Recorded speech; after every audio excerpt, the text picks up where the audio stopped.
basically this course happened because of the persistence of students who really wanted to take it.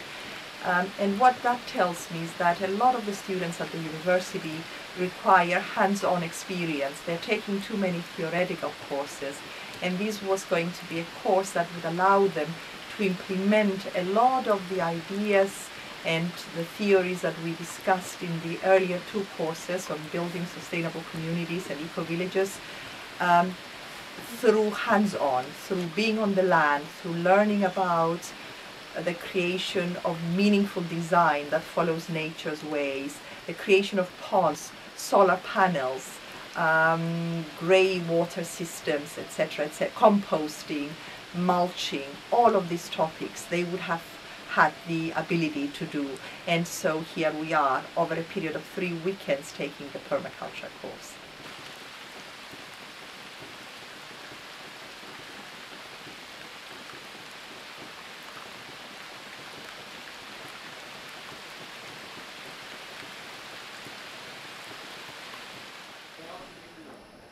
You know, when we first were in Maine, sort of about 8 years ago, people would say to us, why permaculture in Maine? And for us, it's actually probably more prevalent for our cold climate. We came from the hot part of Australia, Queensland. We were living on Crystal Waters Permaculture Village there. And we decided to take off and travel and teach in many countries around the world before actually settling in Maine. And we just saw a tremendous need here. It doesn't mean that we throw out all of our ideas and past agricultural practices. Permaculture is an all-encompassing subject. People get the wrong idea that it's about growing food in a bit of mulch. I know people often think that the whole subject of permaculture is sheep mulching, and it's far more than just the earth. It's recognising that everything is interrelated, and the 3 principles that Bill Mollison, the father of permaculture, put down are care of the earth, care of the people who tend the earth, and returning all excess to the earth. And if you look at that last line, you know, that everything that we live with can be returned back to the earth. That's really the crux of permaculture, whether it be in housing, food, industry. Permaculture designers in Australia are asked to come into industrial sites, into mining sites that have to have reclamation done by government law. They have to have anything they take out of the land has to be put back in such an order that is still usable land afterwards. In housing development now, they're much more conscious of working with community sort of grey water, parkland from these grey water areas, creating real community.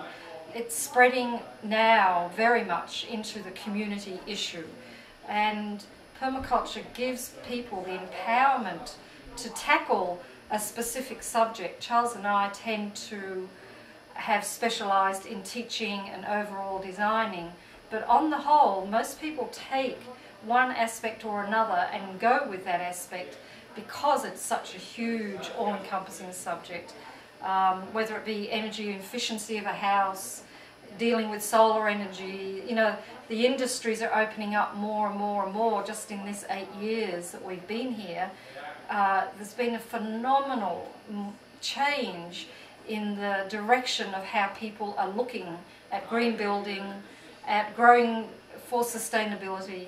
A lot of our past farming practices have not been sustainable. A lot of land degradation has happened because of unsustainable practices. So, you know, I could go on and on about the details.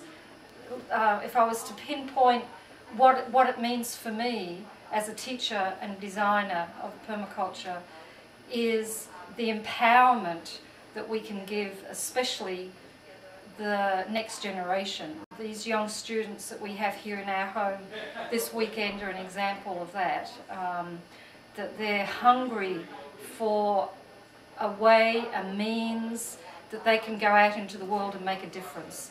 And all of them come from different disciplines. It's very interesting to see that they're coming from different points of view, and permaculture is the glue that has brought them to this point of saying, well, you know, I'd love to travel and do more in third world countries, or I want to know more about biodynamic farming, on and on and on. So all of these sort of extraneous sort of subjects all come under permaculture, and anything you can think of just about, you could say, is permaculture. It's living sustainably, it's living with the concept that we are integral parts of an integrated whole, and that if we can keep really mindful of that, that how could we possibly then degrade one aspect of that whole, especially as it's actually a part of ourselves. Well, we're learning about permaculture and composting and raised beds and human manure, which I think is a fascinating topic, turning poop into gold. We have been learning about the different concepts, the more esoteric ideas behind permaculture involving the spirit and the soul, and learning about how to build a fertile compost using hay and stinging nettles and seaweed and other sea related products like shells provide potassium, and I'm trying to do my best to let everybody else handle the stinging nettles. You have a red dragonfly on your hat. Can I film this? Well, turn your head down. There we go. We are getting the dragonfly. Wow. It's a magical experience.